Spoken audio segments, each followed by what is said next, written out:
10 differences between Kevin Costner's Dances with Wolves and the book. Dances with Wolves is strikingly similar to the novel it is based on, yet multiple differences still separate them. Considered one of Costner's best Western movies, Dances with Wolves was the first film the actor directed himself. While Dances with Wolves is a little controversial now for its portrayal of the Native American characters, it was a striking debut, winning 7 Academy Awards, including Best Picture. Costner's later movies never equaled Dances with Wolves, which has an 87% positive Rotten Tomatoes score. Dances with Wolves began as a script by the writer Michael Blake, a friend of Costner, who suggested it might do better as a novel. Blake rewrote it. Costner bought the rights so that he could direct it, and Dances with Wolves became one of Costner's best movies. Costner plays John Dunbar, who finds that he sympathizes with the Lakota Sioux population he is supposed to be in conflict with, gaining the name Dances with Wolves. As Blake wrote the script for Dances with Wolves, the movie and book are similar, albeit not in every way. The movie focuses mostly on Dunbar's perspective. As Costner is the main character and the most well-known of all the cast of Dances with Wolves, the movie is firmly centered on his perspective. This meant that while the story was told in a much clearer way for viewers, they also lost some of the insight that came from reading Blake's original novel, which gave a voice to Stands with a Fist and the Native American characters. The Dances with Wolves novel tells the story through the eyes of several characters, including Wind in his hair, Stands with a Fist, and even Major Hatch.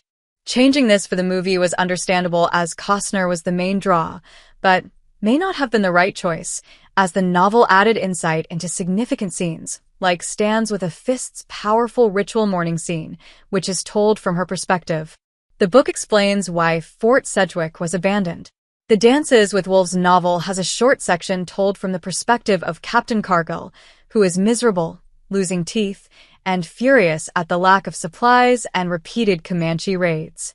In this scene, Cargill tells the men to pack up and begins the march back to Fort Hays. The extended director's cut of Dances with Wolves shows this scene from the book, but the theatrical cut does not. In the theatrical version of Dances with Wolves, Dunbar arrives at Fort Sedgwick expecting a community full of supplies, but is confused to find the post abandoned. It is surprising that the abandonment scene was cut, as it showed how unprepared the Union was for life on the plains, and underlines the hopeless situation Dunbar walked into. While Dances with Wolves is not a true story, these Union bases did exist, and the men there struggled to adapt to their surroundings. The book is about the Comanche, while the movie is about the Sioux. While the novel and movie are much more similar than many book adaptations, one key difference is in the Native American population. The Dances with Wolves novel originally had Dunbar forming a relationship with the Comanche, while the movie changed this, with Dunbar joining the Lakota Sioux. This was due to a lack of buffalo in the planned filming area and a shortage of Native American actors who spoke Comanche. Though Dances with Wolves is a product of its time, it was groundbreaking when it was made, for its nuanced portrayal of Native American characters, extensive attention to historical detail, Native American actors, rather than painted white actors, and a large portion of the movie spoken in Lakota. While its depiction of Native American people is not perfect, a historian praised Costner's Western epic for its reasonably accurate portrayal of the Lakota Sioux. Stands with a Fist is 26 in the book, but she is much older in the movie. The book describes Stands with a Fist as having a tough, tiny frame and a wild appearance. Her birth name was Christine, and she is thought to be based on the real-life Cynthia Ann Parker, who was kidnapped by the Comanche Nation and grew up as a member of their community. Stands with a Fist is 26 in the book, which means that the Dances with Wolves movie had a very unusual Hollywood age gap. Mary McDonnell was 37 when she played Stands with a Fist in the movie adaptation of Dances with Wolves, making her older than Kevin Costner, who was 35 at the time. The vast majority of Hollywood romances feature a large age gap, with the male characters and actors often being over a decade older than their female co-stars. However, Costner had specifically wanted an older actress to play Stands with a Fist. The book wasn't advertised while the movie had 2 different advertising campaigns.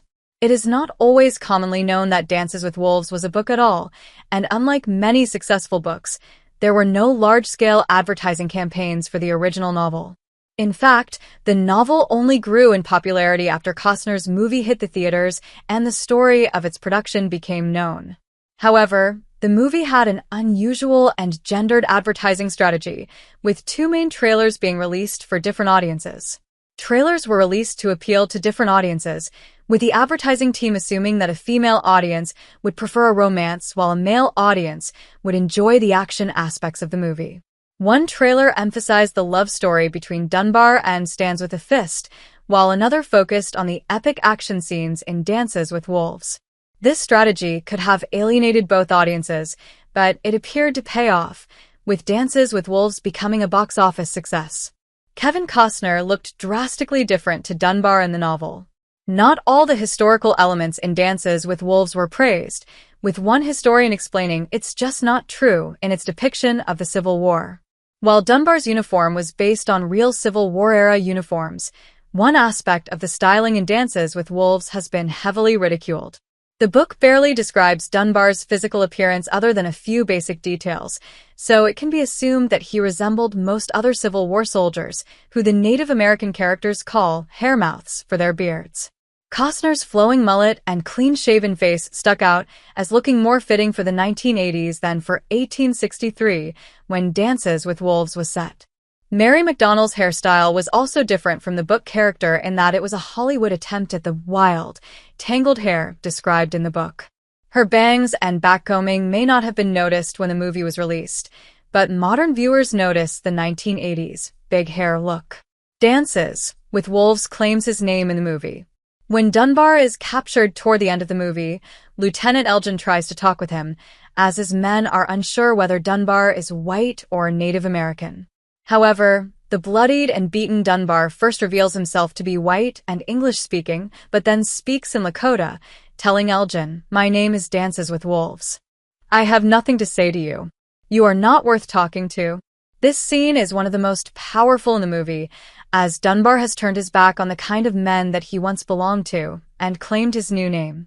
But while Costner's character was captured in the book, the scene does not include this dialogue or Lieutenant Elgin, and instead says that every time they asked him a question, he answered them with a killing glare and spat out a long string of Comanche insults. Dances with Wolves leaves for a different reason in the movie. Both the Dances with Wolves book and movie share a significant plot point, in which Dunbar, now known as Dances with Wolves, plans to leave the Lakota Sioux with Stands with a Fist, who he has married. However, the two versions offer different reasons for this. In the novel, he offers to leave to protect the Comanche, because the white soldiers will hunt him as a traitor. The Comanche, though, have a different plan. In the novel, the Comanche tell him that he is welcome to leave, but that they will hide and protect him if he stays. But in the movie, while Chief Ten Bears also tells him that he is part of their people and welcome to stay, Dances with Wolves and Stands with a Fist leave on a quest.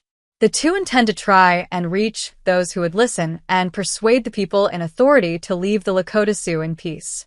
The book ends quietly and thoughtfully, while the movie's ending scene is visually powerful. Dances with Wolves' original ending may not have translated well to the screen, and this is one of the biggest changes that the movie made from the novel. The novel leaves Dances with Wolves and Chief Ten Bears smoking in his tent as a snowstorm rages outside, before moving on in the spring, with an ominous note that their time was running out. The movie's ending scene, on the other hand, packed more of an emotional punch. Dances with Wolves' ending is one of the movie's best and most iconic scenes, echoing an earlier scene in the movie. Wind in his hair, played by Rodney A. Grant, sees Dunbar and threatens him, raising his spear and yelling, "My name is Wind in his hair, and I am not afraid of you." Later, as Dances with Wolves and Stands with a Fist leave, Wind in his hair appears on the ridge and calls down, "You will always be my friend." The Dances with Wolves novel has a sequel.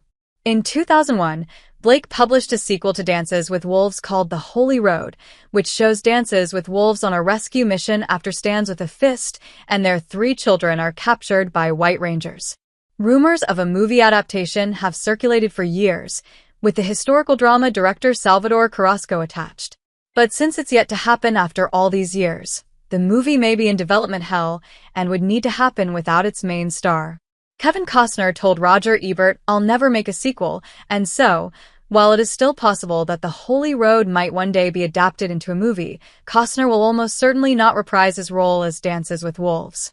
Although the movie may be much more similar to its source material than other book-to-movie adaptations, the biggest difference between the Dances with Wolves book and movie may be that his story continues in one and not the other.